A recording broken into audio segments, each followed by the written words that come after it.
Okay, we are here on WPPM 106.5 in Philadelphia.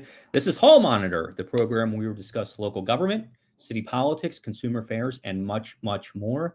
My name is Larry McGlynn, and I am your host. I will be joined later in the hour with Denise Clay Murray, my co-host. Lance Haver will be with us next week, and we have a big show for you tonight. Tonight we are going to. Oh, Denise is here. Where's Denise? There she is. Hi, Larry. How are you? I'm great, Denise. How are you doing today? I'm good. I'm good. I'm good.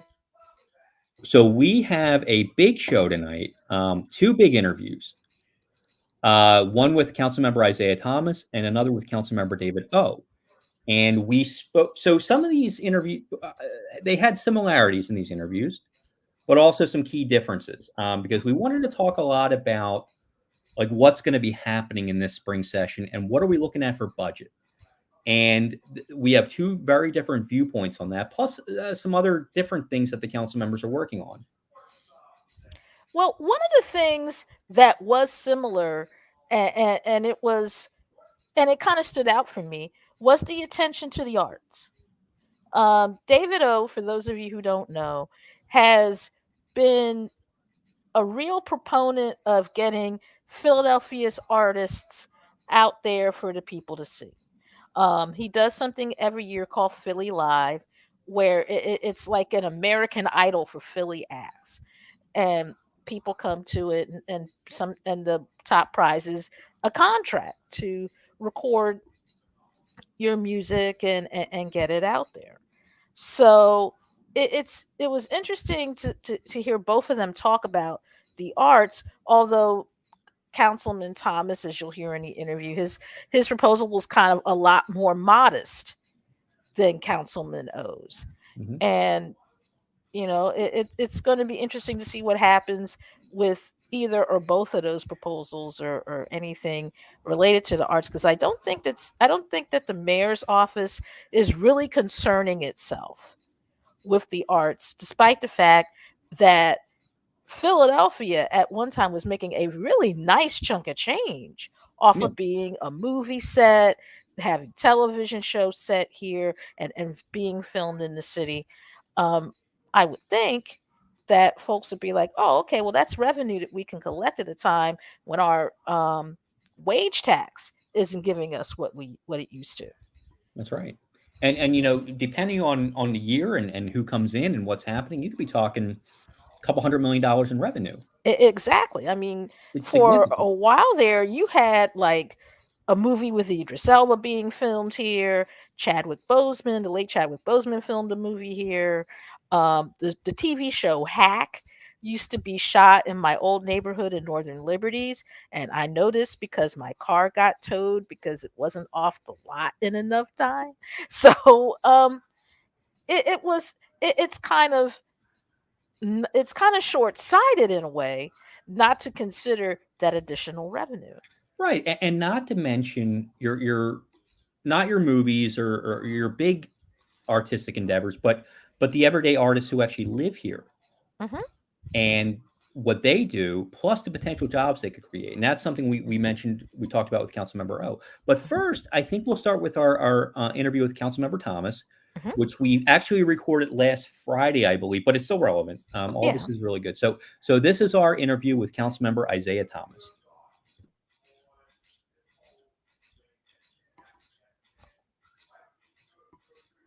Good evening and welcome to Hall Monitor. I'm Denise Clay Murray. I'm here with Larry McGlynn, and we are here with Councilman at Large Isaiah Thomas. We're going to talk a little bit about what he's got planned for his own particular branch of the council session this coming year, and also to catch up on some stuff that we talked about with him in previous interviews. How you doing, Councilman? I'm good. Thank you, Denise, for asking, and congratulations to you. I don't think I've been on since the great news and the name change. So congratulations, and Oh, of course, thank Larry, you. welcome. I mean, thank you for having me. I appreciate it. It's always a pleasure. Now, one of the last things that we worked with you on, in terms of your council agenda, was the driving equity bill. It's been passed. It's been signed into law. It's being used. How has that been working out, in the early times that it's been, law? Yep, you're absolutely right. I think that was the last time that I had the pleasure of joining you guys. And since then, the driving equality bill has been passed into law. Right now, we're in the training phase where law enforcement in the city of Philadelphia are basically being trained on the legislation. And we anticipate the driving equality bill being fully implemented into law as a regular practice sometime in the month of February. So we're excited about the progress that we've made. My staff has had the opportunity to have few dialogues with the mayor's team as well as the police department, and we anticipate what we hope to be an effective and smooth rollout. Okay.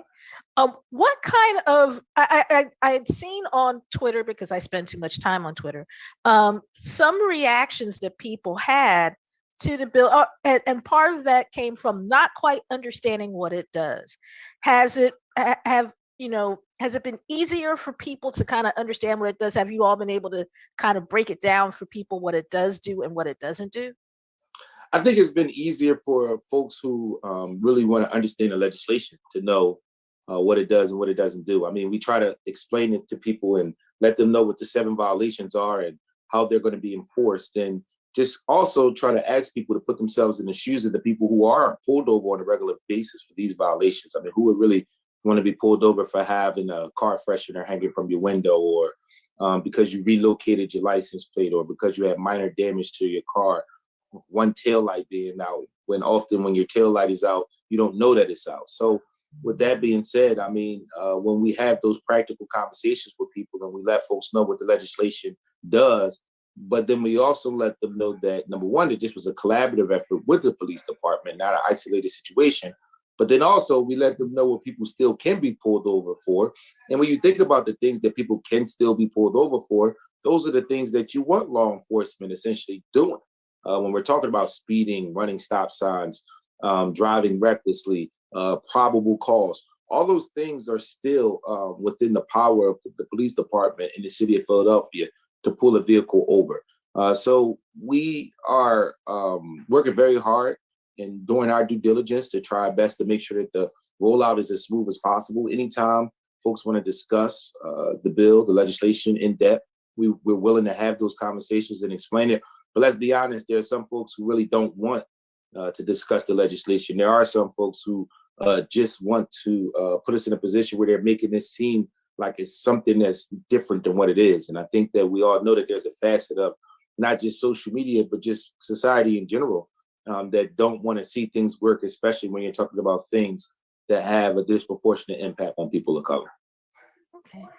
Now, council had its first session of 2022 on Thursday, which is yesterday. We're recording this on a Friday. And when you look at this year's session, what are some of the legislative priorities that you have in terms of council? And have you thought about how you're going to make these priorities come to fruition?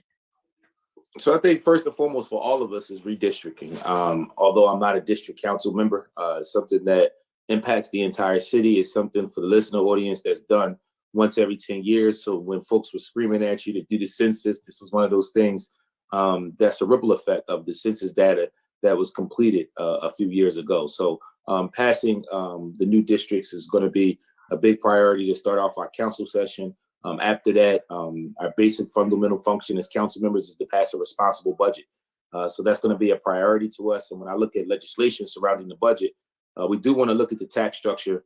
Right now, everyone knows that we rely way too much on the wage tax. And while we have a surplus of dollars coming in from the federal government, as well as supports being provided by state government, we want to see what can we do to put us in a position to have a more stable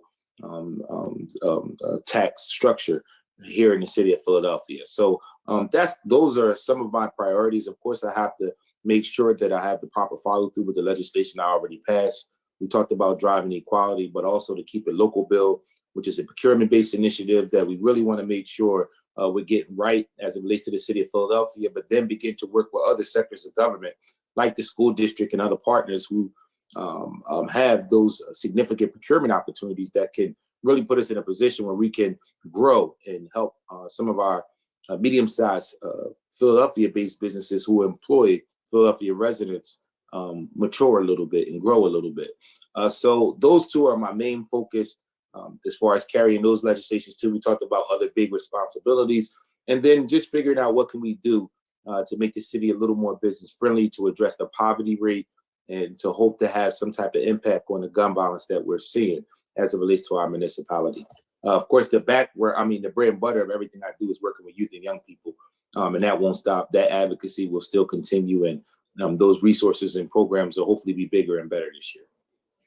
Now, speaking of the gun violence situation here in the city, we've also had issues with carjacking and other things that have, that are kind of related to gun violence. Last year, the city passed a peace budget. $155 million was set aside to deal with gun violence and all the things that happen around it, things like trauma counseling and different things. The budget, I'm sure that right now you all are in the early stages of discussion with the budget. Is that part of the budget? Is this amount of money still going to be allocated toward that? Because a lot of people are afraid that the grants, particularly the community grants that came out of it, are going to be a one-time thing for what's definitely not a one-time problem. So that was a lot. I'll say, as it relates to the overall pot of money, that the disbursement of those dollars are going to start soon. We know that we are investing a historical amount of money into different initiatives, whether it's services through Parks and Recs, whether it's opportunities through the Office of Children and Families, or whether it's the grants that you spoke about as it relates to prevention and intervention-based initiatives. The historical amount of money that we're invested in this definitely cannot be something that we repeat. Right now, our state partners have just announced that they too are going to provide a significant amount of money to invest in gun violence gun violence prevention-based initiatives here in the city of Philadelphia and across the Commonwealth. But from a fiscal perspective, we can't guarantee that we'll see the type of dollars that we need to have the type of investment that we have right now over a consistent basis. I think it could exist this year. I think it could exist next year. But overall, we have some structural problems that we have to address in order to put ourselves in a position to really impact the gun violence. I'm always going to be for providing dollars and resources to prevention and intervention-based initiatives. But at the end of the day, we can't rely on those organizations and those programs to solve the gun violence crisis that we're facing, not just in Philadelphia, but in urban and poor communities all across the country. The gun violence issue at its core is a symptom of other problems, which is our schools. First and foremost, our schools do not prepare our young people to go into higher academia or into the workforce, but then also our job market. Right now, the minimum wage in the Commonwealth of Pennsylvania is still below $8. That's something that I talk about and try to advocate for on a consistent basis.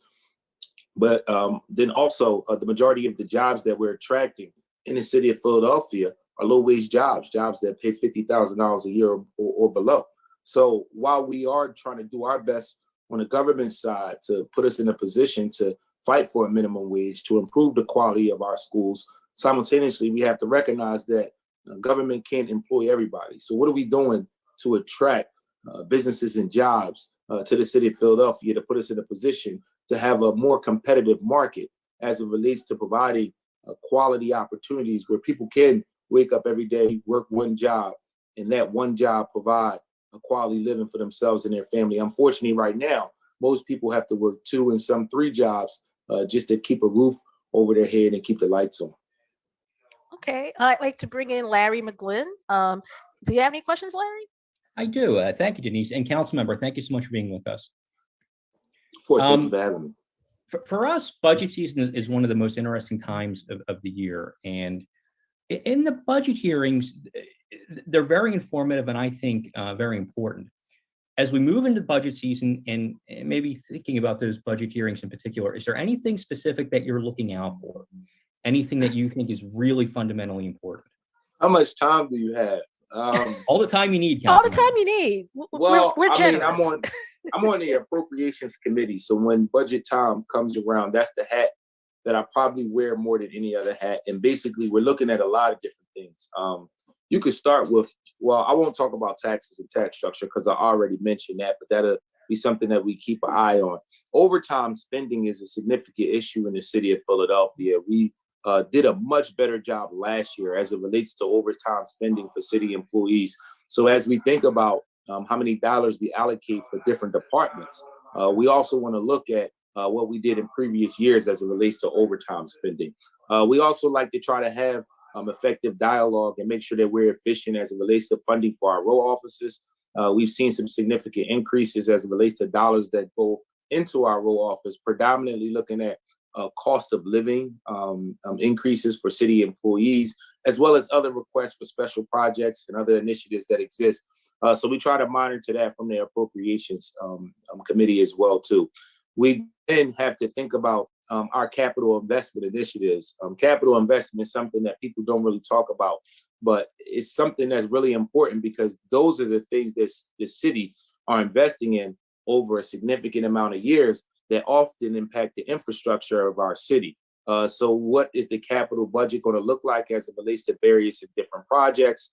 What can we advocate for that can be added into the city's capital budget? And then what are we doing as far as investment in infrastructure? Because we know that, unfortunately, we are in the midst of a hit and run crisis in the city of Philadelphia. We've seen a significant number of fatalities, and we know that over 70% of the car accidents happen on less than 15% of the roads. So what's the plan as it relates to capital investment in infrastructure to put us in a position where we can see some different designs and some architectural change to these intersections that are producing a large percent of the car accidents here in the city of Philadelphia.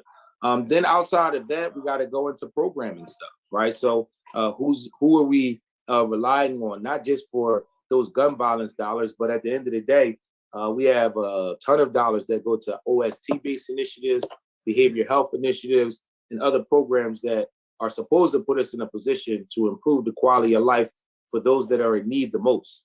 So how can we assess what we're doing as it relates to the programs that we fund, and what programs should we be advocating for that we don't necessarily fund? You guys know I wear that arts and culture hat as well too.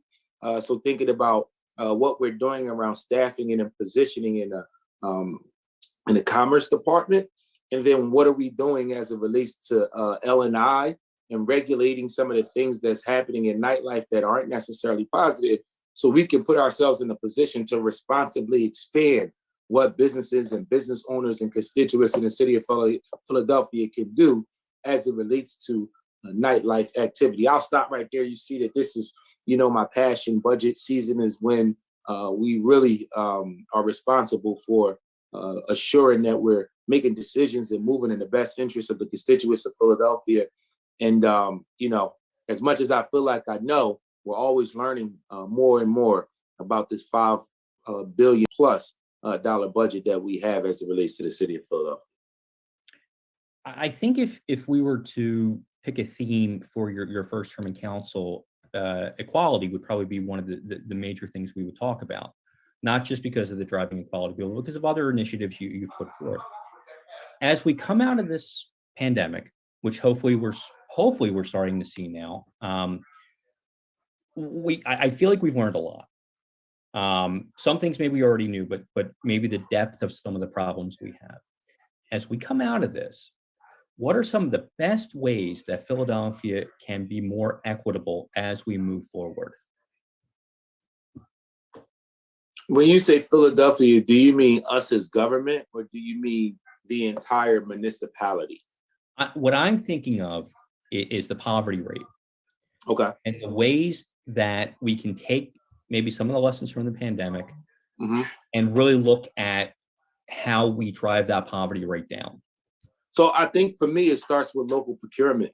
If we are asking others to invest in the city of Philadelphia, we have to be more strategic as it relates to local procurement. And it's not for just Philadelphia-based businesses. It's for Philadelphia-based businesses who have Philadelphia-based employees, because that's the next phase of Keep It Local. Is not just does your business reside in the city of Philadelphia, but do you have employees who work in the city of Philadelphia? For us, again, it starts with procurement, but then it goes to the tax structure and what can we do to put ourselves in a position to advocate and to fight for more quality jobs to come here. We're going to work with our state partners to continue to advocate for the minimum wage to be raised. We don't want to pass the buck and make it seem like the only thing that can be done is things that state partners can control. As members of the local legislature, we ourselves have to make sure that we're doing our best to address this issue of poverty that you're talking about.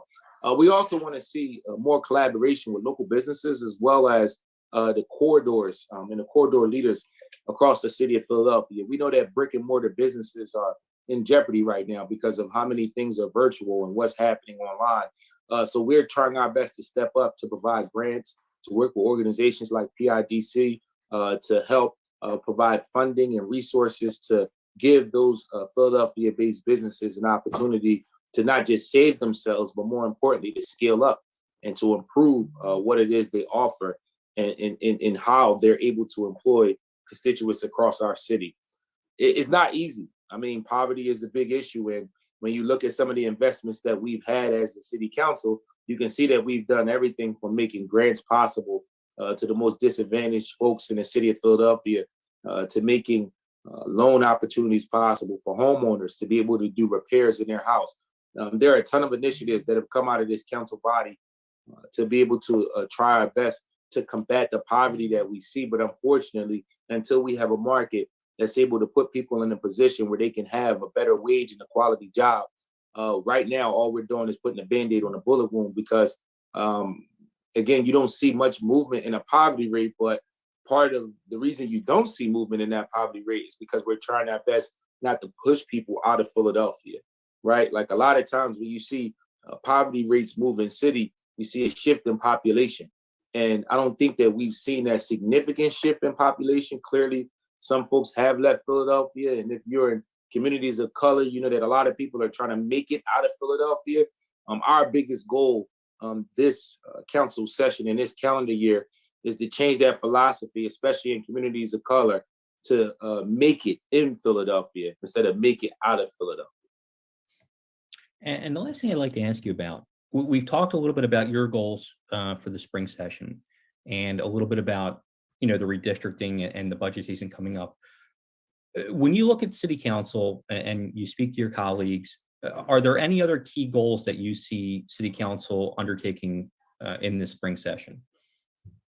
Absolutely. I mean, my colleagues swing for the fence. if you don't know, has already been talked around a lot of different initiatives. I don't want to speak for other council members, but again, ideas and recommendations around taxes, ideas and recommendations around issues related to housing, ideas and recommendations around things related to licenses and inspection.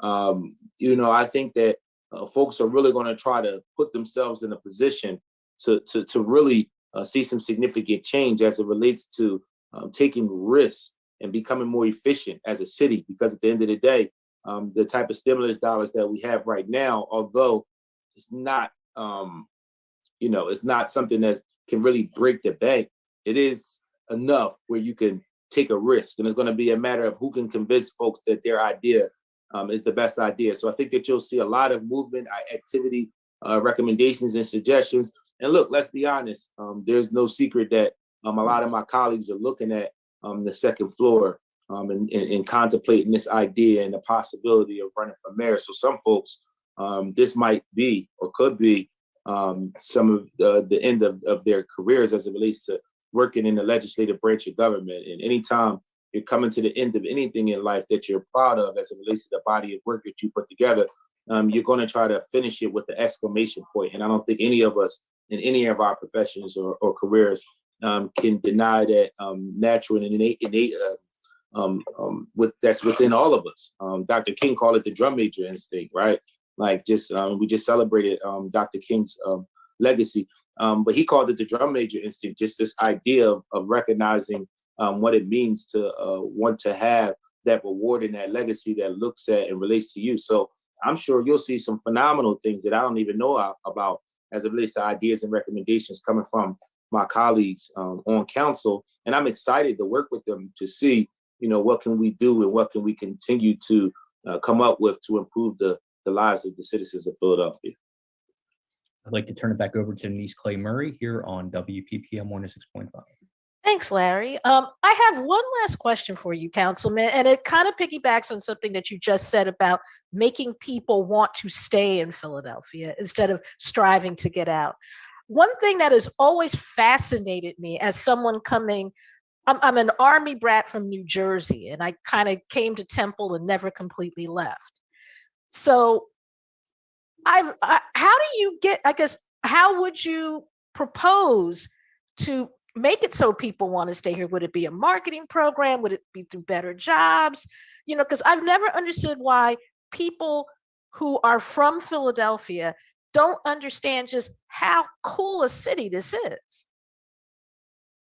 So a couple things to that. I mean, first, people from Philly don't understand how cool the city is because they don't often see the cool things in the city of Philadelphia.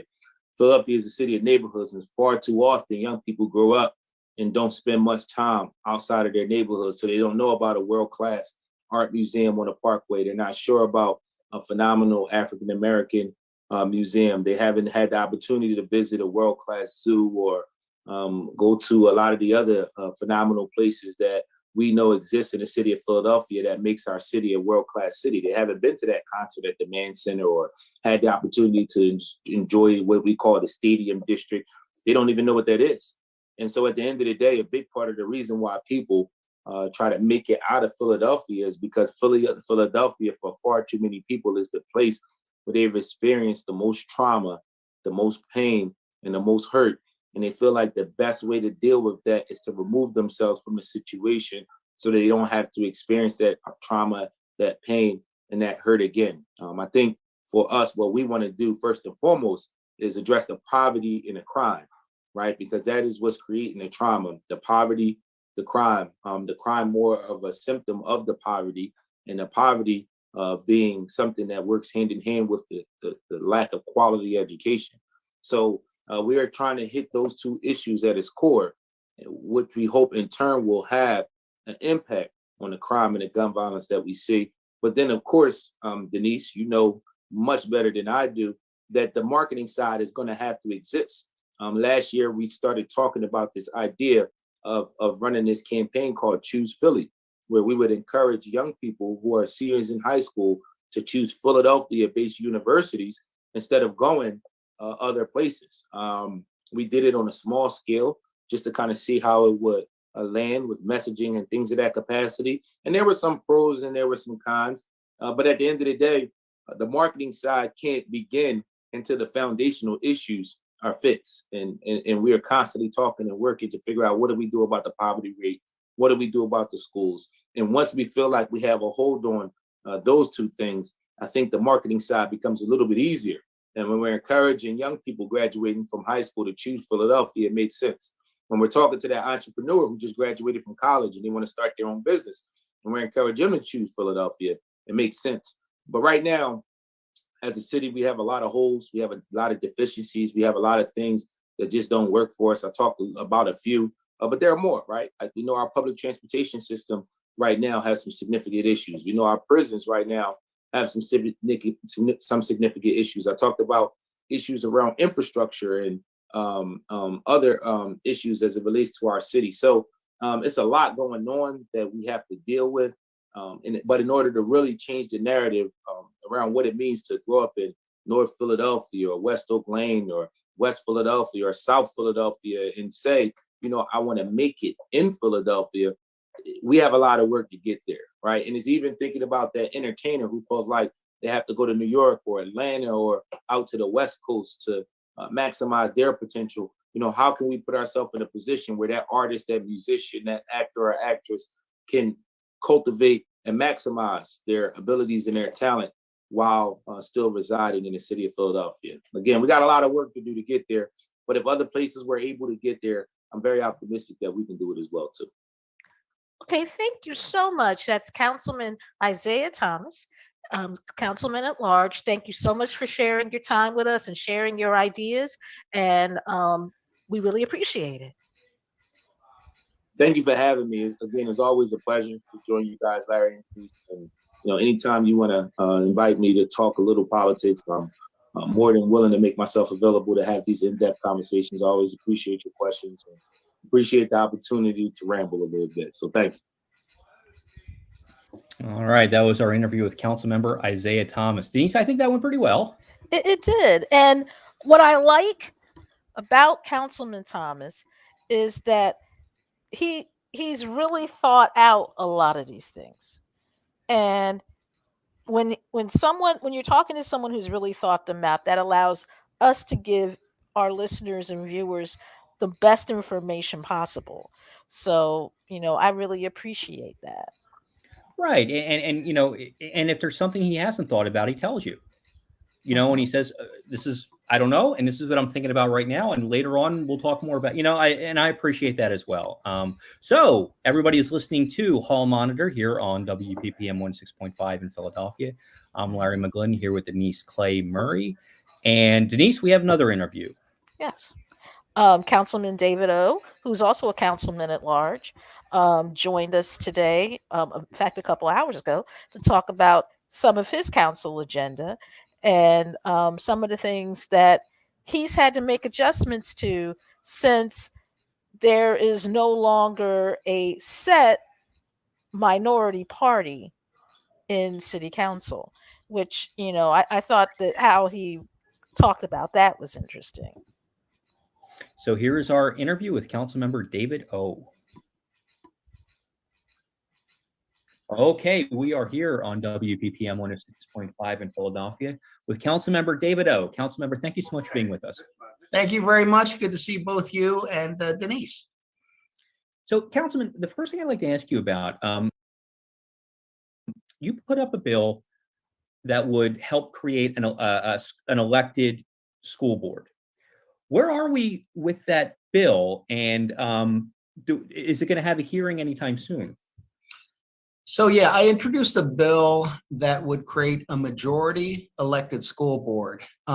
For your listeners, I'd like to say that, Philadelphia is the largest school district in Pennsylvania, 10 times larger than the next largest school district. It's a very large school district. And it is the only school district that does not have taxing ability, and it is not elected. All other school districts in Philadelphia, the school board members are elected. But here in Philadelphia, they are appointed by the mayor and now confirmed by council.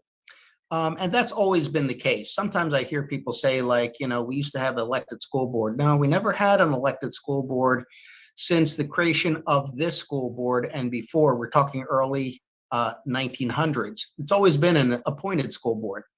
But I believe that people are very frustrated with the school board. It seems to be very difficult to communicate to. Many of the things it does seems to be a surprise, not only to parents and students and the community, but also to me. I am on city council, I'm on the education committee, and I read in the paper, things that are just very dramatic that it does without explanation, without evidence, without data. And this has been kind of ongoing. And one of the things that people do know that has been one of the biggest problems in our city is that public education is something that everyone has a right to. It is guaranteed by the Constitution. And the Constitution requires equal education. That means every child should have the same opportunities in every school. And if there are specialty schools, that it should be available to them. But Philadelphia, a city of neighborhoods, is very well known to have very unfair, unequal public schools, just visibly so. And there is no good reason for that. I think it is a mistake to believe that this is the way things should be. Schools should be like post office. Every post office is about the same service, same look, same abilities. Every school should be the same. And the fact that it isn't, I don't think is related to just a simple lack of resources. I think it's a lack of accountability. Yes, we always need more resources, but we need more transparency, we need accountability, we need better management. And I think, given the history of schools in Philadelphia, that letting people elect a person from their area, being 1/5 of Philadelphia, to know who that person is, to elect that person, who will then be responsible with the other 8 members of the school board for the entire city's education, but accountable to those voters. I think that is something that would improve accountability to the public and therefore the quality of education. Okay. Switching gears a little bit here, the city is going to receive $1.4 billion from the federal government in 2 installments, 700 million, 700 million. And speaking with the administration, they've told us they intend to use those funds to fill budget holes. Do you agree with that approach, or are there other ways we could be using those funds for long-term investment? Yeah, I disagree with that approach. I think that is not what this money is for. COVID-19 has really harmed our economy. One, it has to do with the virus itself and the response to the virus. The other is that it has produced other problems and other opportunities in the global marketplace. And one of the answers to the virus and the changes lies in technology. In order to ensure that people feel safe from the virus, safe from crime, that they are able to travel to the city, that they are able to gather together, that they do not have to work at home, that they can come to events and conventions and meetings and network within our city and have the cultural and artistic experiences that they want, go to our universities, innovate, collaborate. We can use that money to ensure that our city is ahead of these changes, ahead of the curve. But simply filling holes, it does not generate revenue. We still have people that are unemployed. We have people that are unable to work. We have businesses that are no longer functioning. We have not addressed, what will be probably, continuous variants of COVID-19. And I think there's things that we should be doing. So we can plug holes, but there are more holes coming. We do have to adapt to this environment and get people back to work and figure out how we're going to take advantage of the detrimental situation that has impacted the global economy. And I think that's what that money should be used for. Is there any kind of specific programming, anything you would point to that you think would be a good use of those funds? Yeah, one I think is that we have ways to ensure that public gathering places are generally safe from the COVID-19 viruses and its variants. That technology is important, and some of it I think should be required. Some people don't have a choice if they're in a hospital, if they're in a detention center or in our prisons. Other people, if they're going to ride public transportation, if they're going to go to a convention or convention center, those should be safe. I think that we cannot avoid the fact that, people feel that Philadelphia is unsafe. They don't want to ride regional rail. They don't want to ride public transportation. Many people have no choice. People don't even want to stand at a bus stop. People are worried about their children playing basketball or going out at night. I mean, public safety is critically important to the quality of life of the city, and that involves, people and how they live, how they interact, but also whether people come into this city, do business, go to restaurants, meet and gather.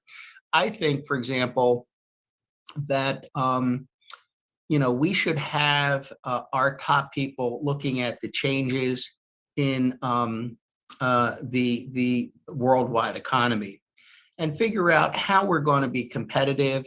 I think that the creative arts economy is one of the places where we can really do well, and where a lot of our folks who, they're very tremendously talented, but they don't have a platform. But now they don't have an audience. They don't have a stage. They don't have an ability to get their music and their videos and their writings out the way they should. Live performance spots are have been really decimated by all of this, and with that, the gig workers and everyone who relies on that. And beyond the work itself, it has to do with the sense of hopelessness. People aspire to be somebody. They have a desire, to want to express themselves and be the very best person they can. The challenge of our city is to make this city the place where you can do it, so that the people who live here have a hopeful future, that people around us come into our city, and that we become a destination point for people who do that. I mean, I had proposed during one of our budget processes that we take $45 million and create an arts recovery fund, because the numbers tell us how many people are uplifted by that, how many people are willing to work hard for that, how many people might not have an opportunity otherwise. And, for your listeners, it's it's $3.4 billion in economic impact on an annual basis. It's $930 million in household income, and it's $157 million in local taxes. So the challenge that we have is that while we very much appreciate eds and meds, we do not, as a government, appreciate the creative arts economy, arts and culture. We say we do, and we recognize the numbers of impact, but basically our arts and culture budget as a city is 4.2 million, and that's been cut to 3.4 million. So it's an $800,000 cut.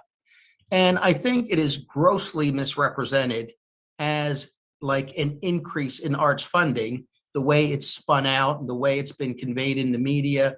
It's not an increase, it's a sharp decrease.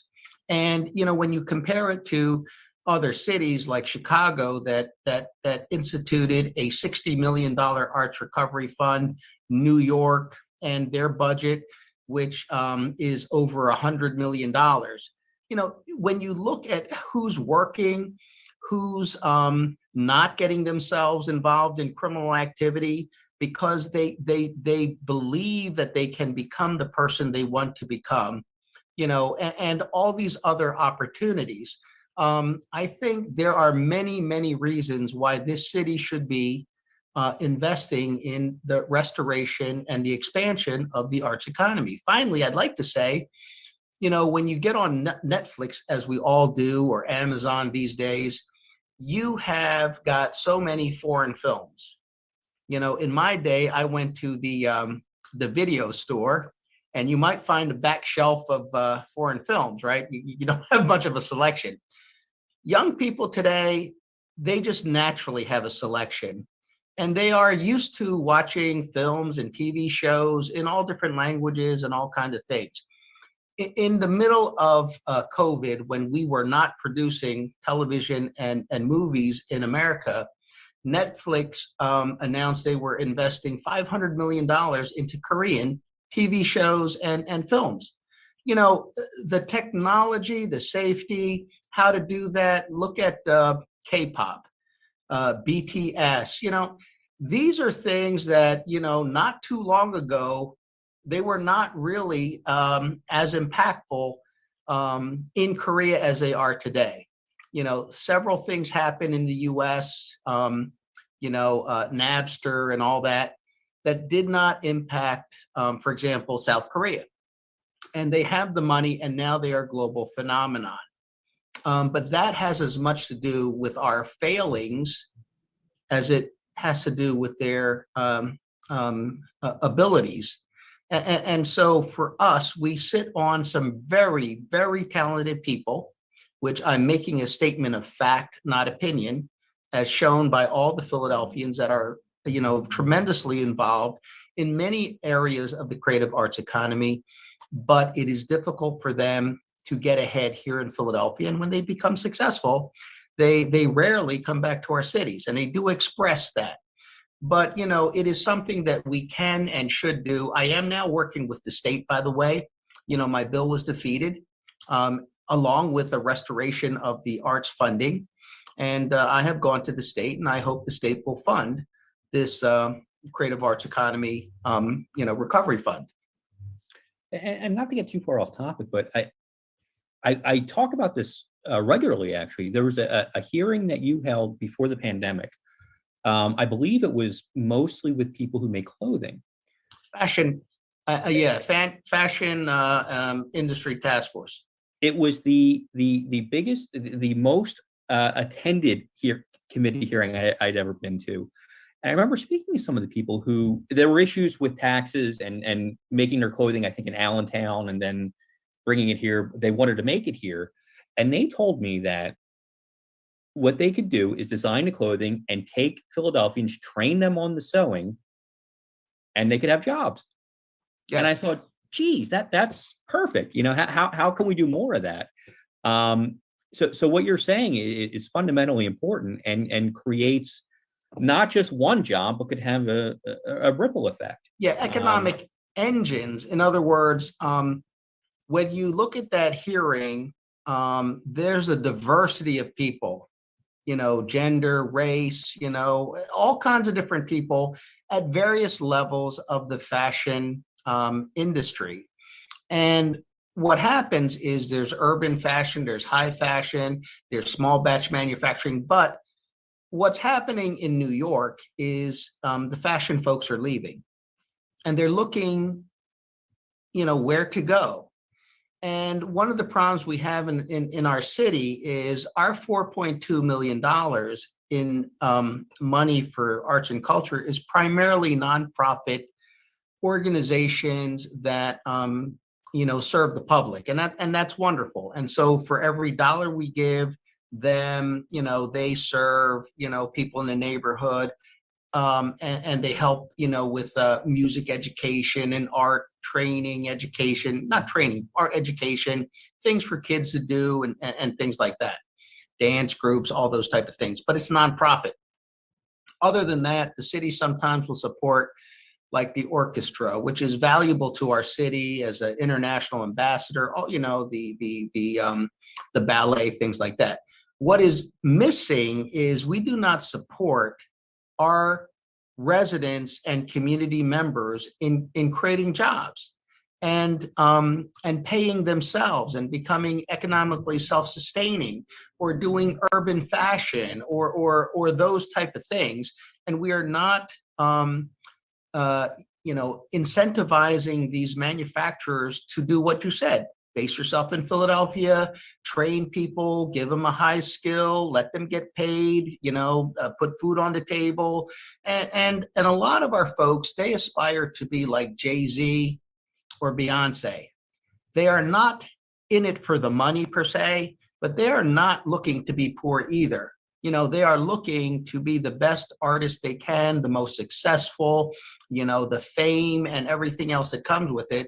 It's very competitive. There's no net. But if you're going to tell them that we only fund you if you do it for free, or we're not going to fund you if you're trying to make money, that becomes to me a big problem. And that's one of the things we deal with when we talk about our failings in education, in job training. What's the outlook for, our economic future that's meaningful to the people in our city who need it the most. I mean, I wish more young people were interested in, being a plumber or something. And folks always say we can't get young people up to our training center. And I understand, I wish they would, but you know what? You're not going to make young people do something they don't want to do. But if you put music and video and fashion in front of them, they love it. They get engaged. They look at the technology. They want to, learn about it. And they get involved in more schooling, and they have a profession. They are developing themselves, and it's a great way to do it. And yeah, there are many opportunities that don't necessarily mean you're in front of the camera or that you're behind the microphone, but you're involved in many different ways. And the arts creative arts economy is a very big platform, and it involves many indirect jobs that are very well paying. I just always like to point out that a Teamster driving a movie to production vehicle, can make up to $150,000 a year, which is tremendous, right? So there's a lot that comes with that, and a lot of Philadelphia is based on tourism. And if someone is going to give you a $1 tip or a $20 tip, it makes a big difference to you. But it's also the fact that people who have more money than they need, that want to come in and are willing to spend that money, will pay you for your skills and ability, your innovation, your ideas, your art and everything else. And that's a good ecosystem for us. So, yeah, I think the Fashion Task Force, which, by the way, is going to have a hearing on their report coming up, I think that's one of many things that we can do. And by the way, the founders of Philly Fashion Week and the drivers of a lot of this are two African-American men who encompass, a very diverse group of people, universities and all kind of things, really just based on the merits. And so it's a wonderful group of people all interacting on their abilities, their arts, and their common love of fashion and everything related to it. I'd like to bring in Denise Clay Murray here on WPPM 106.5. Oops, you're on mute. Hi, Councilman. How are you? I'm doing great. Good to see you. Same here. Same here. I wanted to go back a little bit to the school board question for a minute. Yes. Would it be the entire school board elected? And if so, how do you keep money? Because you're going to need money to run. How do you keep money from taking what is already going to be a contentious process and bumping it up to the nth degree? Because I used to cover suburban school districts that had elected school boards, and it was a mess. Yes. So one of the differences between Philadelphia and those suburban school districts is that Philadelphia schools are funded through the property tax. And they get basically, let's say, half the property tax goes to the schools and half go to the city. The schools cannot increase or decrease their portion. Only city council can do that. And typically, city council puts in additional money to fund our schools. On top of that, we also have a cigarette tax because the state would not give us money, but they did give us permission to basically tax cigarettes and use that for education. But I think one of the things that happens is that with 9 school board members, none of them being elected, we have a lack of transparency and accountability to the public, including city council, which, despite the fact we give them hundreds of millions of dollars, we don't actually have any ability to make them do anything. And that becomes frustrating to the community when they look at schools where, they just find it so under resourced. And the result has been we've ended up with charter schools. And now there's a new policy put in place by the school district where you can no longer go to the charter school of your choice. You have to go to, in other words, the charter schools are now limited to catchment areas, which changes the nature of charter schools and changes the opportunities that people have in the community because it's basically a lottery system.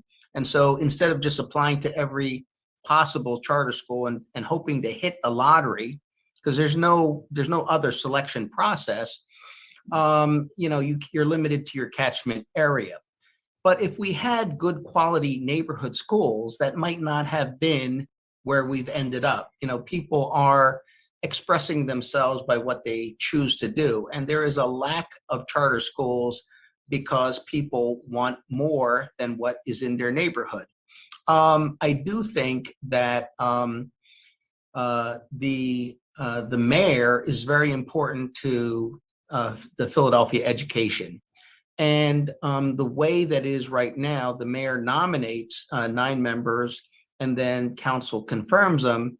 But who do these school board members answer to? I do think it will be much better for the people if they could identify that one individual who went before them and got elected. But it still leaves the mayor with 4 people that the mayor can appoint.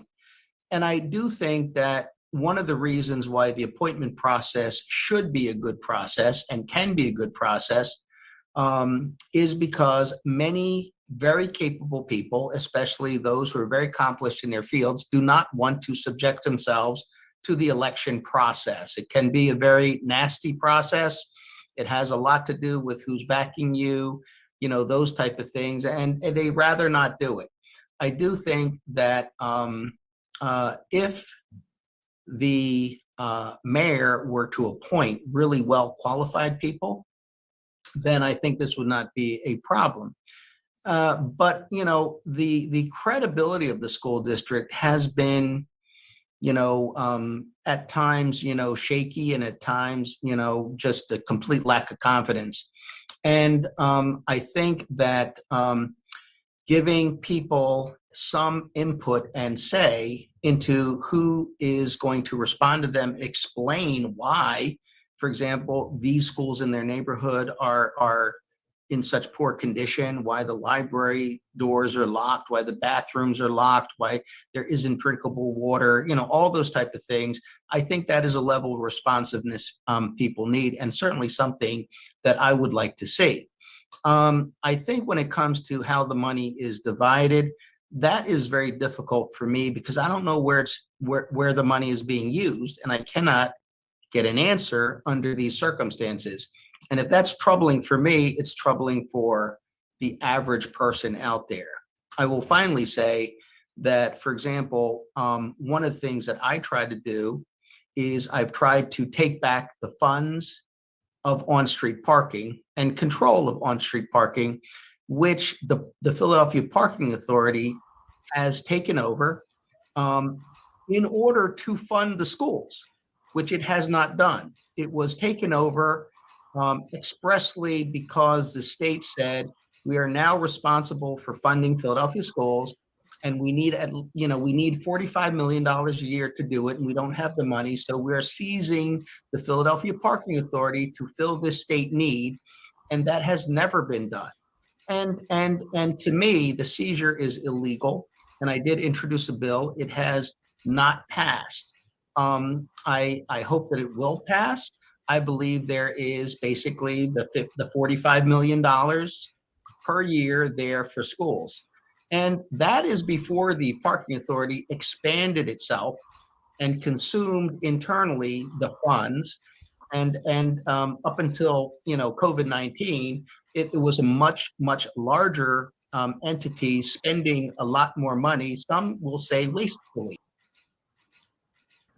Okay, that was our interview with Councilmember David O. Clearly, there was much more to that interview, and we will put that on our Facebook page, our YouTube page, Twitter, and everywhere so you can see the entire interview.